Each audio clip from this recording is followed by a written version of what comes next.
Good morning, welcome back. Today is August 1st, so we've made it to August. Yay!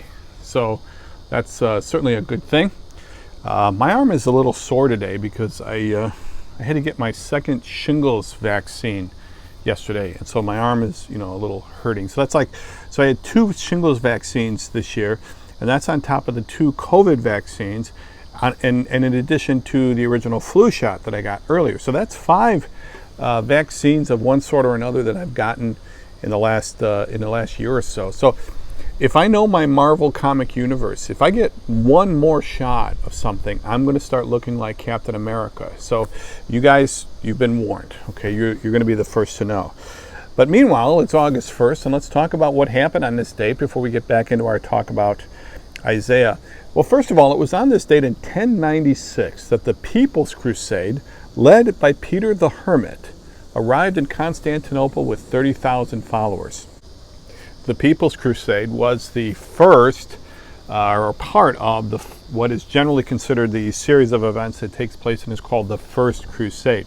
In general, the Crusades were let's just call it an ill-fated attempt on the part of Western European Christianity to regain the Holy Land, that is Jerusalem and others, from the control of Islamic forces. Okay, and even though they did get back Jerusalem for a short period of time, something like 70 years, I think, overall it was an unmitigated disaster, including this People's Crusade. 30,000 people made it to Constantinople. Got a little further beyond that, the Battle of Civitote, I don't know if I'm pronouncing that correctly, where they actually were wiped out, and that's about 1,000 miles from Jerusalem. Now, Peter the Hermit was just a kind of an itinerant preacher who took up the cause that Pope Urban had called to kind of get back control of the Holy Land. And even to this day, the idea of calling something a crusade is something that has a very negative connotation, especially among Islamic individuals. So, those of us in Christianity, if we really wanted to reach people that are in the Islamic community, you wouldn't want to call something a crusade. I mean, you wouldn't do a Sunday school program that's called, Return to the Hanoi Hilton, or a weekend with the Blitzkrieg, or let's go back to the plantation, something like that. But we'll call because all of those examples have just these very negative connotations. But we'll call things evangelistic campaigns and things like that, we'll call them crusades, okay? Not really the best idea. We really need to come up with a new phrase than that. But I'll get off of my soapbox here and get back to it. So that was in 1096, People's Crusade. 1720, this is the date of the South Sea Bubble peaked. Okay, so the South Sea Bubble was a stock... wasn't a let's see, it was a bubble. Okay, it wasn't a crime. I mean, it wasn't anything deceitful, but it was just a bubble where the stock in the South Sea Company rose on this date to about £1,000. It was in England, £1,000 per share, and within about 6 months it was down to $120 a share. So this was an early example of one of many kind of stock market speculations and hysterias, not unlike there was a tulip frenzy for a while there back in the 17th century. And then there was, and of course there was the dot-com bubble and some other ones. But the South Sea Bubble peaked on this date in 1720. In 1781, the British Army under Cornwallis occupied Yorktown, Virginia. Okay, that didn't go very well for the British. They ultimately lost the battle there, and Cornwallis ended up surrendering. And that was probably the decisive battle of the Revolutionary War, because once that one was over, and that didn't end until October or something like that, that was pretty much it as far as the war for America's independence was. But speaking of ending wars, it was on this date in 1832 that the Black Hawk War ended. The Black Hawk War ended. Now, the Black Hawk War was a war between an Indian chief named Black Hawk, who was a Sauk Indian, S-A-U-K, like Sauk Village, Sauk Trail. He was a Sauk Indian who had come back into Illinois from Iowa, where he and his people had been sent as a result of replacement or reassignments kind of thing, thinking that they had been cheated out of a treaty. There were some battles. Most of it took place in the upper northwest of Illinois. That is like the Rockford, Galena, that kind of area. And in the southwest part of Wisconsin. In fact, it finally ended in the Battle of Bad Axe, I think is what it was called. The Black Hawk War was the place where Abraham Lincoln got his military service, even though he didn't actually see battle. But an interesting thing about the Black Hawk War, an interesting result, is that because of the Black Hawk War, that the powers that be in Illinois moved all of the Indians out of Illinois, so that now, and again, I am in Illinois, so that there aren't any, now of course, obviously there are Indians that live in Illinois, Native Americans I should say, but there aren't any Indian reservations or anything like that, and that's because of the Black Hawk War. So after the Black Hawk War, the powers that be in Springfield moved all of the Indians out. Then of course 120 years later, something like that, we have the audacity to name our hockey team after the Blackhawks, after Chief Black Hawk. Kind of an interesting thing there. But be that as it may, that ended in 1832. 1 year later, in 1833, Britain abolished the slave trade. This was due in part, perhaps largely, to the work of William Wilberforce in England. Maybe some of you are familiar with him and his effort, although it was still a few years, I think it was like 1840, before Britain actually released any of the slaves, or at least completed releasing all of the slaves that were within their control. But that was in 1833. In 1900, the first Michelin guide was produced. Okay, this was in France, and it was produced by the brothers Andre and Edouard Michelin, who were two tire manufacturers. Now I know what you're thinking. What are two tire manufacturers doing creating a restaurant guide in 1900? Well, their thinking was that by bringing to attention all these different restaurants and places to eat and grading them and rating them and things like that, it would encourage people to drive. Encouraging people to drive meant encouraging them to buy tires, because their tires would wear out. And so it was a means to sell tires. So that's what the Michelin Guide first created. And 120 years later, it's still going strong. This is where the people talk about being a 3-star, 4-star restaurant. It's based on the Michelin Guide. In 1907, the first Boy Scout camp opened on Brownsea Island in England. Okay, many people don't realize that the Boy Scouts started in England. They didn't start in the United States. In fact, they weren't a part of the United States for another 3 years. They started in the U.S. in 1910. But Brownsea Island is where Baden-Powell took several scouts and had his first, what he called, experimental camp. There's still a monument there on the very spot. And in fact, if you're a scout leader and go to England, this is sort of a kind of a rite of passage to go see Brownsea Island. Even within the Boy Scout universe, you'll still see things relating to Brownsea Island. There's a spot at the summit, which is the Boy Scouts National Jamboree location. There's a spot that they call Brownsea Island in honor of that. But that was in 1907. In 1971, the concert for Bangladesh took place. Actually, the first of 2 concerts for Bangladesh. This was organized by former Beatle George Harrison. It included Ravi Shankar, Bob Dylan, Eric Clapton, Badfinger, a few others. And it went off well, and it was in fact the first major charity concert. So, you know, we've had several of them since that time. It's a very common thing to have these concerts these days. But, you know, now we've had, you know, Farm Aid and Live Aid and all those. But the first major one was the concert for Bangladesh in 1971. Which took place on this date. Finally, in 1770, William Clark was born. William Clark, you may not recognize the name by itself, but if you put him with his partner, Meriwether Lewis, as part of the Lewis and Clark expedition, he'll become more familiar. In fact, in the picture there, that's him on the left. Okay, Lewis and Clark and Sacagawea, you know, they got the Sacagawea dollar kind of thing. So William Clark was born on this date in 1770. And finally, in 1779, Baltimore, or I don't know if he's from Baltimore, but Maryland lawyer Francis Scott Key was born. Francis Scott Key, noted for being on a ship watching a battle over Fort McHenry and seeing the smoke clear and seeing the flag still there, or the rockets' red glare and all of that kind of stuff, and sitting down and writing the song that later became known as the Star-Spangled Banner, the national anthem of the United States. So he was born on this date in 1779. All right, well, that's all I got as far as what happened on this date. Let's get back to talking about Isaiah. Today we're going to start up on Isaiah 28 and see how far we get talking about this next section of the book. Thank you very much. Let's get back to it. Good morning. Welcome back. We're here to talk about Isaiah again today. Today we're going to start in Isaiah 28. Quick review. Isaiah, prophet, Old Testament. About the 8th century, 720 to about 700, 740 to 700 BC, somewhere in that area.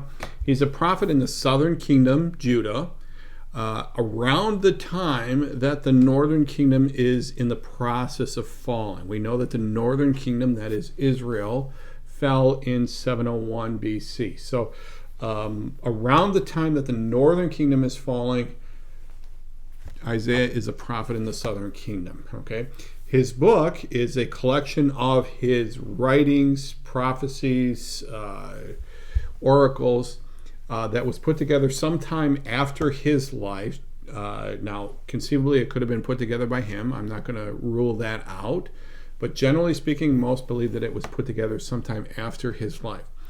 Usually during the time of the captivity, when the Jews were in Babylon or wherever it was they were.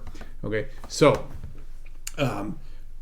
first part of the book is you have an indictment of Israel. Okay, the indictment of the country, chapters 1 through 5, and that's interesting because today what we're going to talk about, especially in chapters 28 and 29. That is an indictment of Israel as well. Okay, Israel could mean just the northern kingdom, it could mean the southern kingdom, it could mean both. Okay, so Israel is generally the word used to mean the entire country, whereas Judah is specifically that southern kingdom, which is the tribes of Judah and Benjamin, and the remaining tribes were all the northern kingdoms: Dan, Beersheba. No, Beersheba is not a tribe. All these other ones, Reuben, all these ones to the north. Okay, so they split after the kingdom of Solomon, and then then you have these different tracts. Okay, and again, I don't want to get off on that. Okay, so the first 5 chapters are an indictment of Israel. Chapter 6 is Isaiah's call. 7 through 9 is Ahaz's test.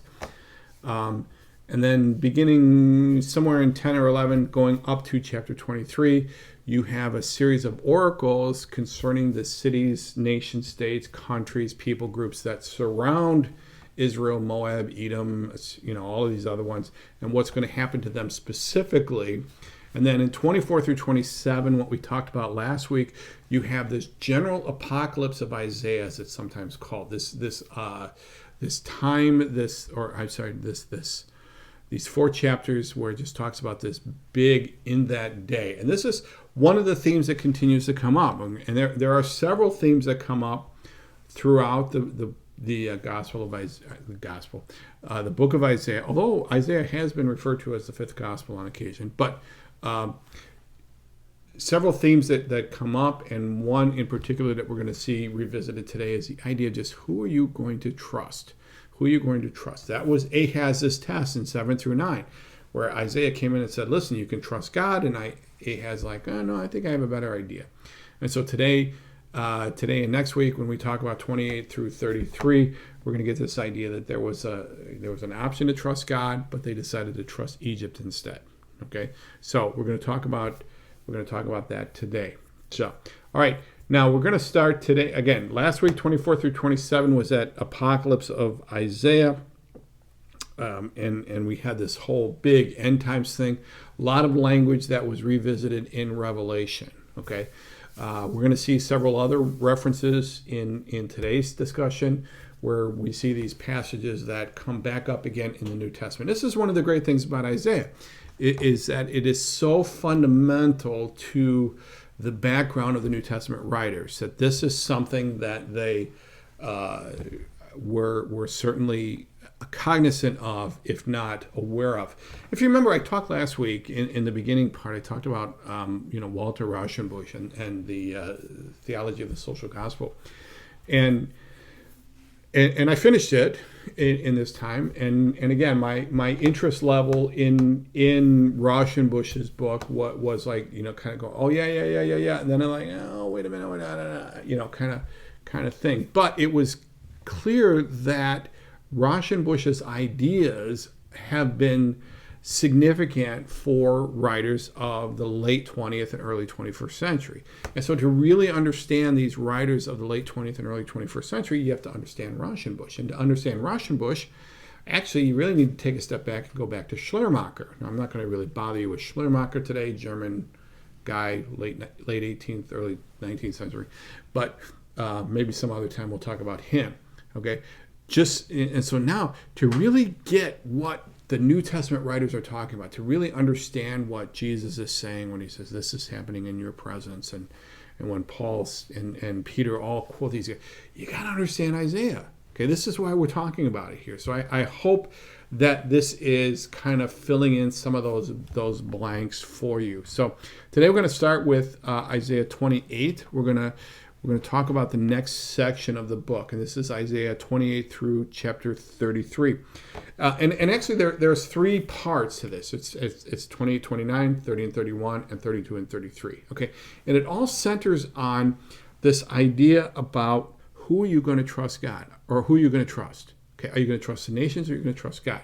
Now, this is coming at a time where the nation of Judah and Israel, of course, the nation of Judah is facing an existential threat. This idea that they are about to be obliterated. And so, again, this is not the first time this has happened, and Isaiah is saying, you need to trust God. But if you remember with with Ahaz in chapter 7 through 9, he had this idea that he was going to trust Assyria, whereas now in 28 through 33, the idea is that we're going to trust Egypt. Okay, so Egypt is going to be our salvation. If you remember your map, you've got here's Israel. This is the Mediterranean over here, and you've got Israel right here, and Assyria is up here on the northeast, and Egypt is down here on the southwest. Okay, so and Egypt was a power, a world power. It was then, and for a very long time it was, and of course Assyria up on the north. Okay, so you've got this next 6 chapters all kind of center on this idea that Egypt is going to be your salvation. Okay, and Isaiah has a lot to say about whether that is. In fact, so 28 through 29, there's basically, over the next 6 chapters, there's basically 3 sections. 28 through 29 talk about the current situation, kind of like, here's where the situation is, here's the position you guys are in. 28 through 29 are the current situation. 30 through 31 questions this reliance on Egypt. Okay, is Egypt really the solution? Okay, and 32 through 33, chapters 32 and 33, talk about what is the real solution to the problem. Okay, what is the real solution to the problem? Now, we probably won't get to 32 and 33 today. In my mind, I keep thinking I'm going to knock off 6 chapters in a day, but it just never, ever happens. But so again, we're going to talk about the current situation and probably get into this discussion of the decision to trust Egypt. Okay, so again, this is a question: who are you going to trust? And this is a question that we face today. Who are you going to trust? Are you going to trust the principles that God has given us, or are you going to trust your own machinations, your own plots and plans and schemes? Okay, well, Israel certainly thought that they were going to be able to trust their own plots and get away with it. So let's see how that worked out for them. Okay, so beginning with verse 28. Beginning with chapter 28. Okay. Again, I'm reading from the ESV, and the more I do this, and I was talking to somebody about this, and I've got an issue here because, I grew up reading the King James, and so a lot of these phrases kind of filter in my head as a King James. And so I've got the ESV here, again, not I don't dislike, I don't like. I'm fine with the ESV. It's just it has the format that the book kind of thing. If the NIV had it, I would do that. But I have the ESV over here. I have the KJV over here. I have an NIV here. I have a KJV here, and the author of the main commentary that I'm using has made his own translation. So I'm going back and forth between 4 translations of this particular text. So it gets kind of interesting at times. And we'll talk about some of the different approaches to the translation or ways to translate some of the phrases. But chapter 28, beginning with verse 1. Ah, the proud crown of the drunkards of Ephraim, and the fading flower of its glorious beauties, which is on the head of the rich valley of those overcome with wine. Okay. So who are we talking about here? So Ephraim. What is Ephraim? Okay. Well, Ephraim is one of the tribes of Israel. Ephraim and Ephraim and Manasseh, one of the half tribes of Joseph. It's one of the 12 northern tribes. And it's often used, and here it's generally believed to be, it's used as a shorthand, a substitute.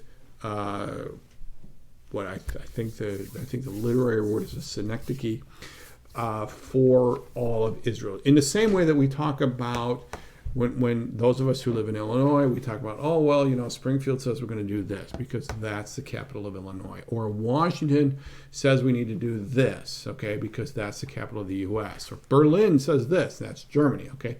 So we talk about the capital city, we talk about a major city, depending on what their thing is. So if we're talking about the financial world, we said, in New York, New York says we're going to do this. And if it's the financial, then we would say, that's talking about the U.S., okay, because what New York does financially, generally the rest of the U.S. does. What L.A. does in the movie universe, the rest of the country does, okay? So that's kind of what they're talking about. So Ephraim is generally considered to be talking about that northern kingdom, Israel, okay? Those 10 tribes to the north. Ah, the proud crown of the drunkards of Ephraim. Now, referring to these guys just as drunkards, okay? Some have looked at this and said that Isaiah, it has just, for the next several verses, is just doing a diatribe on the general negative effects of drunkenness, okay? Now, I think you're going a little bit beyond the text here because, it just doesn't seem likely that Isaiah is going to suddenly, out of this, because he's doing these big picture, these big picture prophecies, that suddenly he's going to start talking about a person's particular habits. Now you could take it that way, but I think it's more accurate to say that within any society, okay, even the U.S. in 2021, drunkenness is not considered a good thing, okay? Even in today's enlightened, society, okay? Drunkenness is not considered a good thing. You never see a TV ad for a beer or a whiskey or whatever you see a TV ad for saying, hey, have our drink and get drunk, okay? That's just not something they think. In fact, they do quite the opposite. Have a drink, but drink responsibly, and they'll give a number to call if you have an issue kind of thing. So I think that Isaiah is just talking about this universal approbation or disapprobation of drunkenness. And so just one way to just really throw down on the leaders of Israel is to just say they're a bunch of drunkards, okay? Drunkenness, okay? So, the proud crown of the drunkards of Ephraim and the fading flowers of its glorious beauty, which is on the head of the rich valley of those overcome with wine. Okay, so here he's just talking about this alcohol predilection here for this for Israel. Remember in earlier when we talked about chapter 5, when we talked about the heroes at mixing drinks, that one of the indictments of the society is that you had a lot of really great bartenders, but not a lot of great. It's the idea of a hero at mixing drinks. Kind of, I thought was kind of an intriguing picture here, but here's kind of coming back. This is another thing about Isaiah. These images keep coming back. Okay, so you kind of see these over and over again. All right, so here he's bringing it in. It's like, now verse 2. Behold. Okay, so behold, the Lord has one who is mighty and strong, like a storm of hail, a destroying tempest. Now going back to relative to Ephraim.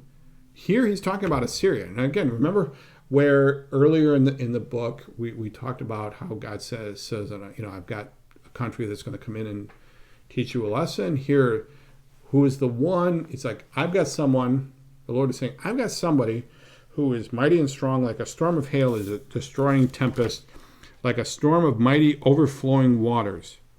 He cast down to earth with his hand. The proud crown of the drunkards of Ephraim will be trodden underfoot, and the fading flower of its glorious beauty, which is on the head of the rich valley, just kind of repeating what was in the first verse, will be like a first ripe fig before the summer. When someone sees it, he swallows it as soon as it is in his hand. Okay.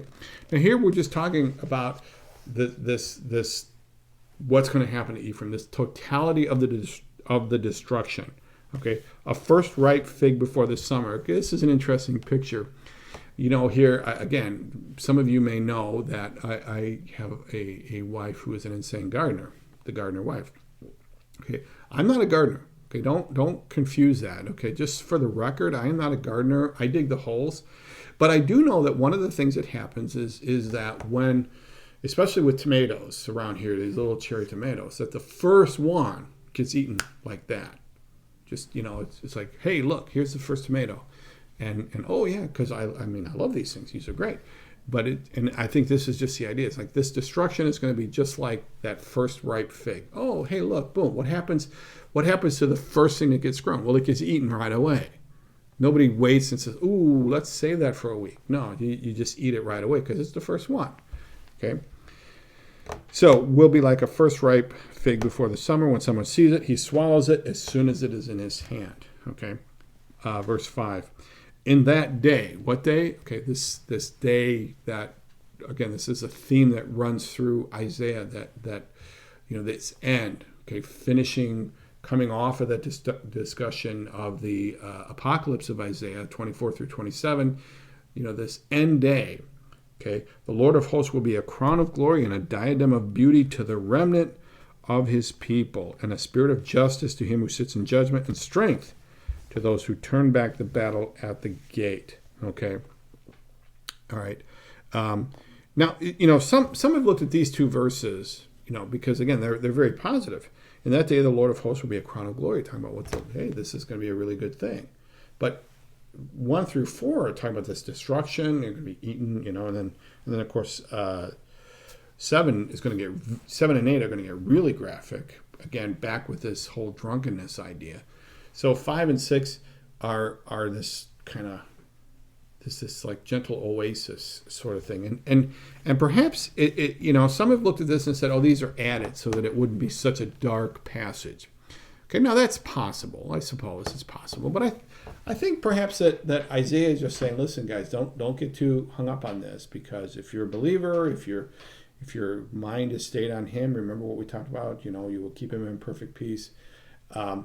Here, maybe this is what the so-called, and I really hate this phrase, a gentle reminder.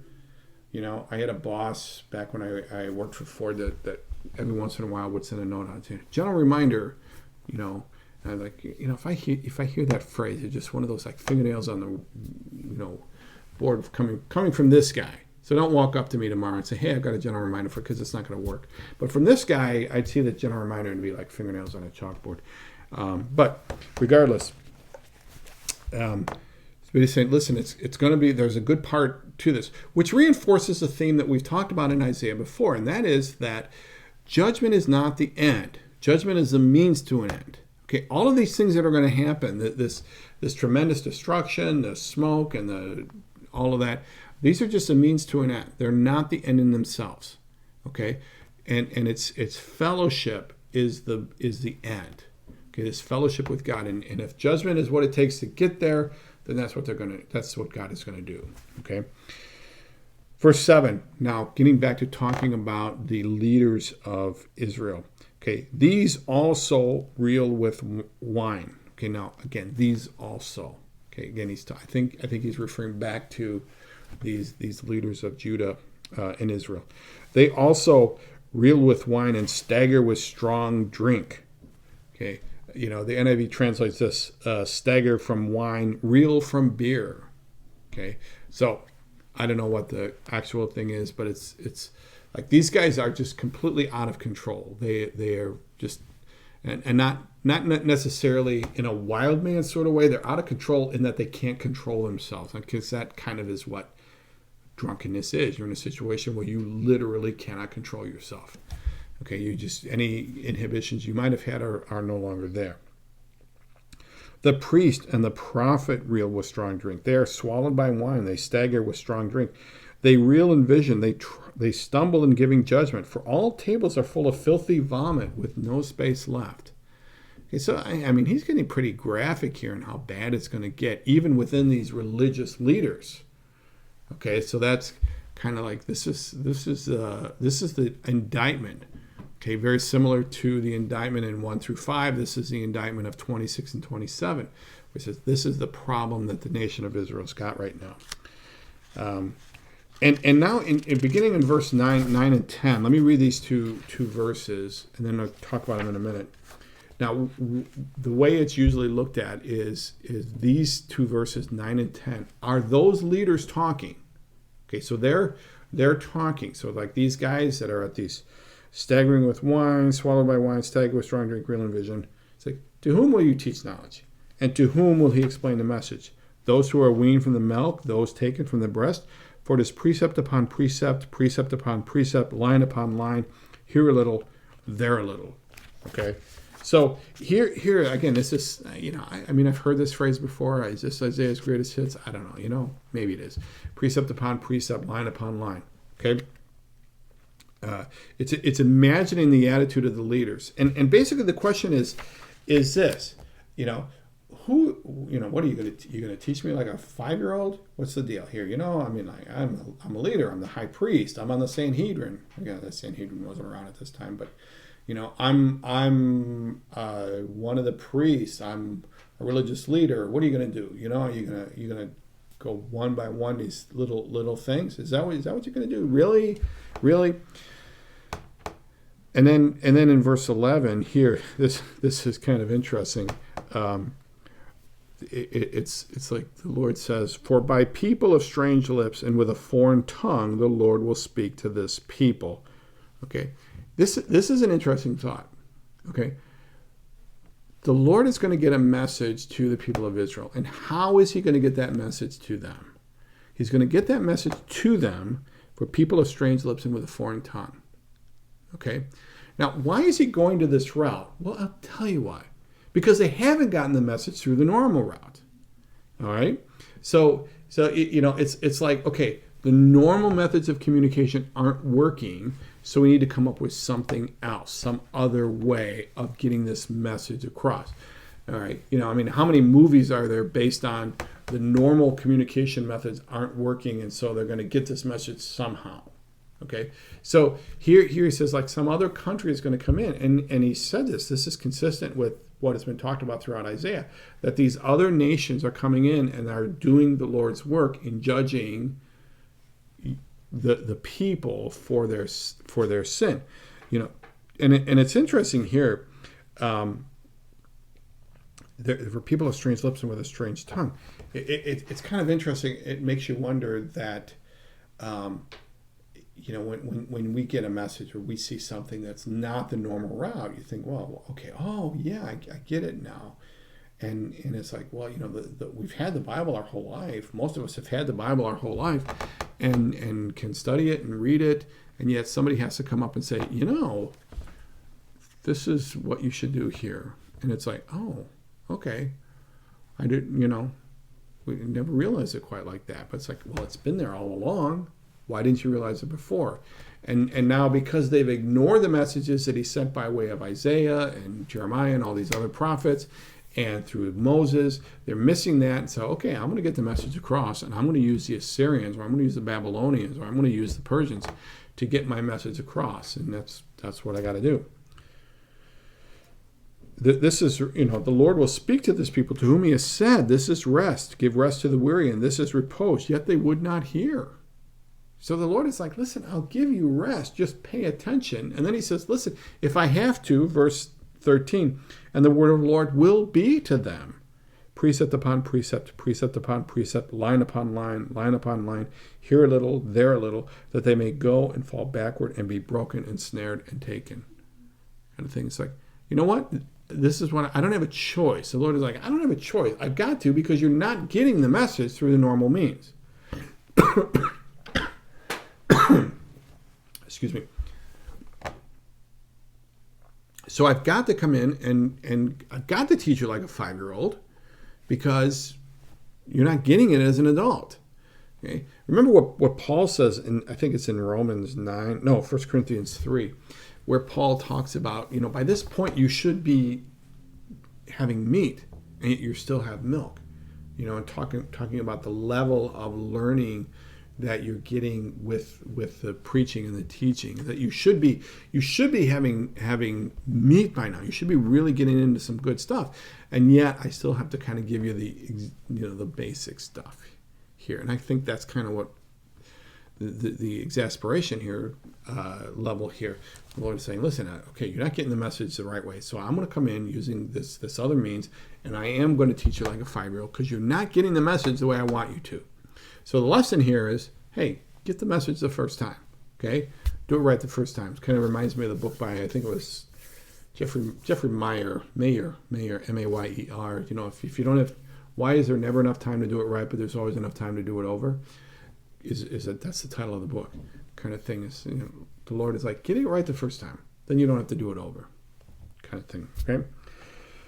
Okay, so beginning in verse 14, okay, so this is how I'm going to teach you, and then he's going to say, here's the method I'm going to use. And this, we're getting into certainly one of Isaiah's greatest hits. Therefore, verse 14, chapter 28, verse 14. Therefore, hear the word of the Lord, you scoffers, who rule this people in Jerusalem. Because you have said, we have made a covenant with death, and with Sheol we have an agreement. When the overwhelming width passes through, it will not come to us. For we have made lies our refuge, and in falsehood we have taken shelter. Okay. So here I think the Lord is just like, here, listen, scoffers. A scoffer is like somebody who has just like doesn't believe. It's like the opposite of the faithful.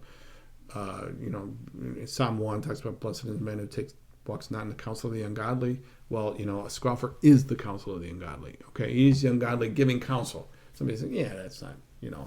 Nobody really likes being around a scoffer, and that's what Israel has become relative to God here.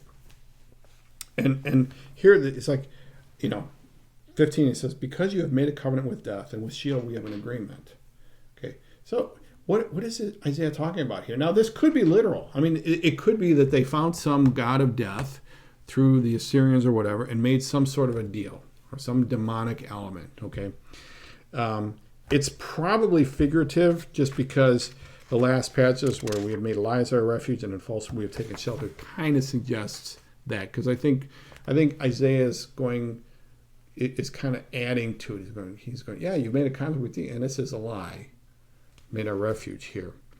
For we've made lies our refuge. Okay, so this is what you've done. So here's what God is going to do, beginning with verse 16. Therefore, because of this plan of yours, verse 16, thus says the Lord God, behold, I am the one who has laid as a foundation in Zion a stone, a tested stone, a precious cornerstone of a sure foundation. Whoever believes will not be in haste, and I will make justice the line and righteousness the plumb line, and hail will sweep away the refuge of lies, and waters will overwhelm the shelter. Okay, so here the Lord is like, I'm going to just set up this justice system. Okay, and what are the characteristics of this measurement system to measure justice? Okay, it's going to be tested, precious, sure, based on justice, trustworthy, righteous. Okay, now is he talking about? Is he being messianic at this point? Not necessarily. Okay, in that you could look at the law and say it's already there. However, we look at this passage and think that it's clearly messianic because Paul in Ephesians 2 and Peter in 1 Peter 2 quote this passage and say that Jesus is this cornerstone. Jesus is this measure by which we look at all of our activities and say, okay, how does it measure up to that? How does it measure up to the life of Christ? Okay, this is kind of the idea of what Sheldon was getting to when he brought up the whole "what would Jesus do" thing. I mean, again, That went to a weird level with the bracelets and all in the late 20th, early 21st century. But still, this is the whole idea. Like, what would Jesus do? Because that's the standard based on Isaiah that Peter and Paul both looked back and said, yeah, that's who that cornerstone is. Okay, that's who that measuring line is going to be. What would Jesus do? What did Jesus do? Then your covenant with death will be annulled and your agreement with Sheol will not stand. So as a result, your plan is going to fail. Okay, whatever this plan you have is, it's going to fail. And in verse, we're going to talk about this plan in a couple of chapters here. But so when put up against the truth, your plan is going to fail. When the overwhelming scourge passes through, you will be beaten down by it. As often as it passes through, it will take you. For morning by morning, it will pass through by day and by night, and it will be sheer terror to understand. It will be sheer terror to understand the message. Okay, so again, he's talking about this plan that they have, and this plan is based on ideas. It's based on promises, and it's with Egypt. This is not giving away a secret here. And then he discusses it in verse 20. For the bed is too short to stretch oneself on, and the covering too narrow to wrap oneself in. Okay, so have you ever slept in a very uncomfortable bed, or when it's too short? Okay, I mean, I recently took a trip on a train where I was supposed to sleep on a train. It was a miserable experience for me. Okay, I know there are some people that really dig trains, and God bless you. I wish you well. Okay, it wasn't a great experience for me. It was barely long, and I am not that big a person, okay? I'm 5'11", okay? Well, I was 5'11". I don't know, I'm probably 5'10", maybe 5'9" now. But it's like, I'm not that big a person, okay? So, but it was still very cramped, and it's just very uncomfortable. It's hard to get a good night's sleep, and it's like you're never going to get a good night's sleep here. And I think the Lord is talking here when he's using this, that those promises that you're relying on are never going to work, okay? And we'll see how that comes through in a couple of minutes. For the Lord will rise up as on Mount Perazim, as in the valley of Gibeon he will be roused. To do his deed, strange is his deed, and to do his work, alien is his work. Now therefore do not scoff, lest your bonds be made strong. For I have heard a decree of destruction from the Lord God of hosts against the whole land. Okay, so here Isaiah is saying, listen to me, okay? I know something, and I want you to pay attention here. Verse 23, give ear and hear my voice, give attention and hear my speech. Okay, the translation here, or the explanation here, listen to me, pay attention, listen to me. If you ever have kids, or you dealt with children, that you do this. Okay, look at me, listen to me, look at me, listen to me. Okay, I'm going to tell you to do something, and you're going to tell me what I told you to do. Okay, so, when I was a scout leader, I would do that a lot. If I had something I needed to have done, I would listen to me, tell me, what did I just tell you to do? So that the person could articulate it back to me. But here he was like, hear my voice. Okay, now he's going to ask a question. Okay, in verses 24 through 29, I'm going to read this, and it has to do with gardening. It has to do with gardening, farming kind of thing. And I think it's kind of going to get to a general point that he's making through all of these verses. So let me read 24 through 29. Does he who plows for sowing plow continually? Does he continually open and harrow his ground? When he has leveled its surface, does he not scatter dill, sow cumin, and put in wheat in rows, and barley in its proper place, and emmer as the border?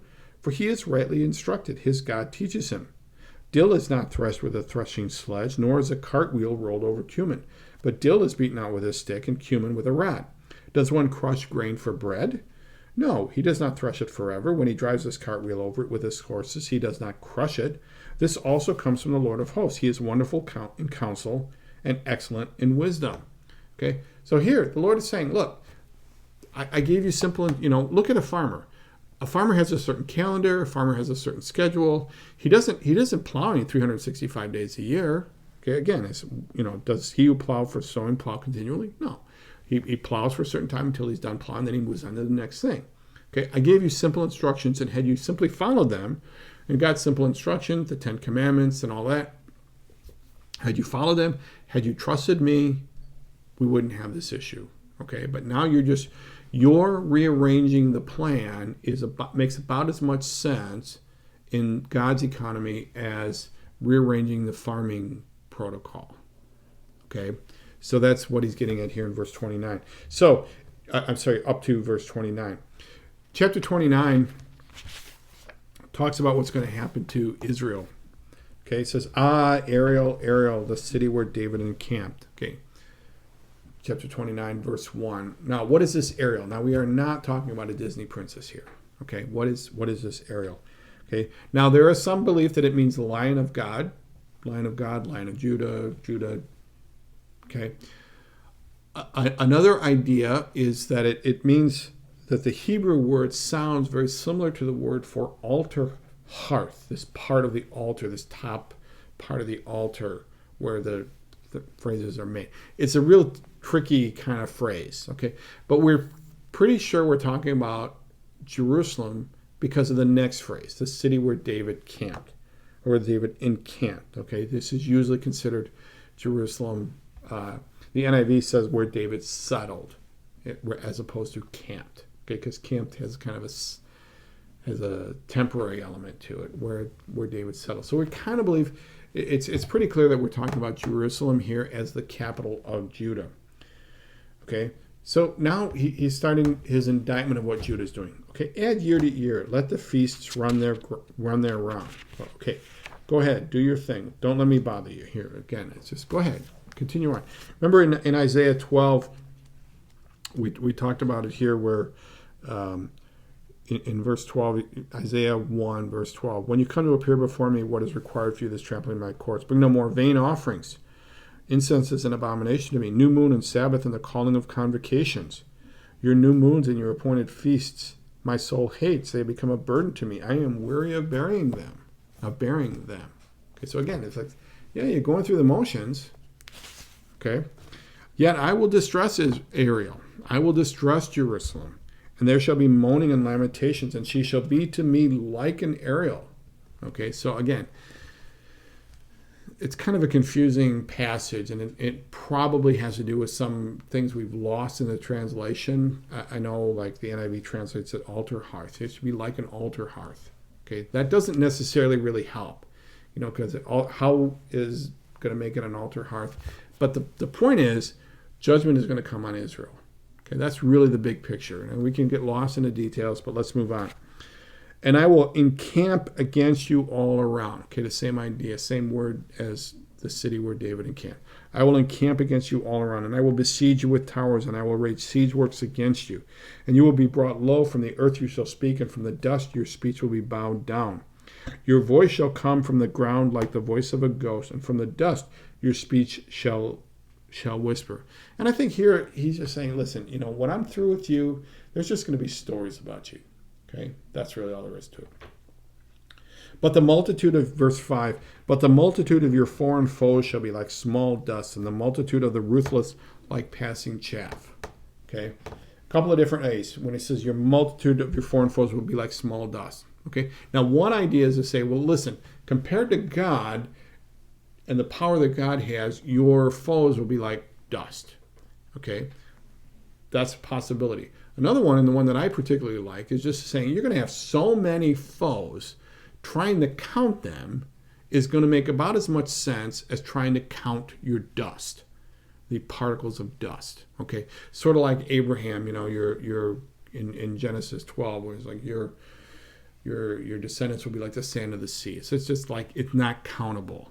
Okay, that's the picture. Not that there's a finite number, because in any of those given situations, there is in fact a finite number. Okay, it's not ever going to be achieved. Okay, and in the multitude of the ruthless like passing chaff, and in an instant suddenly you will be visited by the Lord of hosts. Okay, now this is kind of suggesting that there's going to be a major incursion here. Is this a theophany where God will appear? Is this talking about something in Revelation or some end times thing? Perhaps. Don't really know, but it's just like it's going to be major. It's going to be big. With thunder and with earthquake and with great noise, with whirlwind and tempest and the flame of a devouring fire, and the multitude of all the nations that fight against Ariel.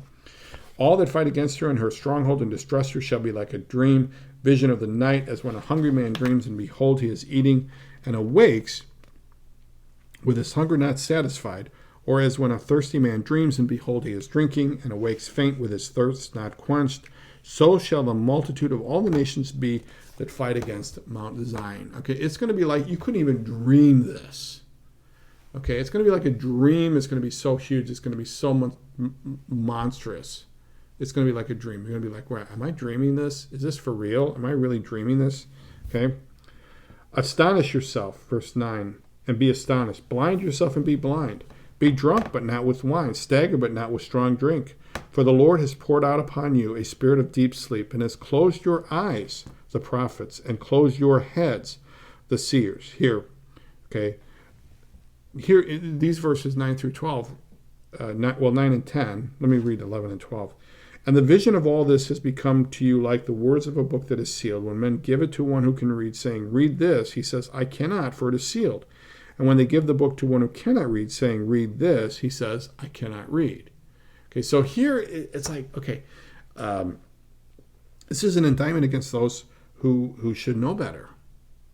You know, those the prophets and the seers. And he's like, I'm going to just kind of shut them off.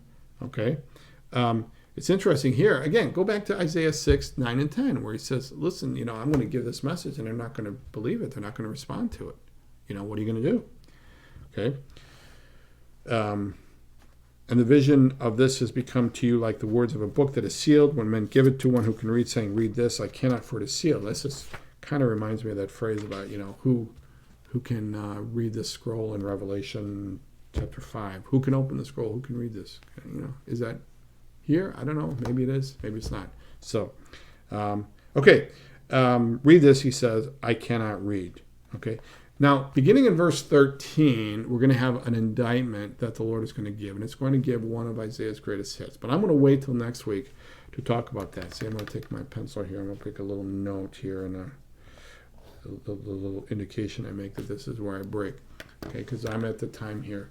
But again, we're talking about this indictment of Israel, this plan that they have, that they're not trusting God. It all comes down to who you're going to trust. That they're not trusting God, who you're going to trust. Okay, so think about that.